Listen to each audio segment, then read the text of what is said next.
घोटकी जिला के आदलपुर में ॻोठ मांझी महर में घर जी छित ते चढ़ण दौरान ॾाकण तां किरण सबब नींगरी फौत थी वई आहे। मंजूर अहमद महर जे 4 सालनि जी धी दुआ फातिमा ॾाकण तां किरण सबब फौत थी। ख़बर अवांखे ॾियूं पिया। आदलपुर जे ॻोठ मांझी महर में घर अंदर छित तां चढ़ण दौरान ॾाकण तां किरी पई नींगरी ऐं फौत थी आहे। 4 वरनि जी मासूम ॿारड़ी दुआ फातिमा ॾाकण तां किरण सबब फौत थी। तफ़सील मालूम कयूं था टाइम न्यूज़ रिपोर्टर माजिद ख्वाबड़ खां। माजिद वधीक आगाह कजो हिन वाक़े बाबति।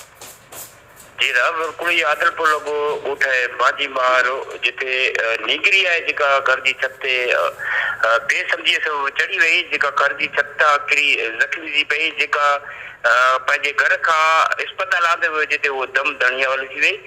नीगरी जी जनाज़े नमाज़ बाद वारसनि पारां जेको आहे त जनाज़े नमाज़ बाद नीगरी खे पंहिंजे अबाड़े क़ब्रिस्तान में मिटीअ मां हवाले कयो वियो आहे। जी अदा तफ़सील ॾियण लाइ महिरबानी माजिद।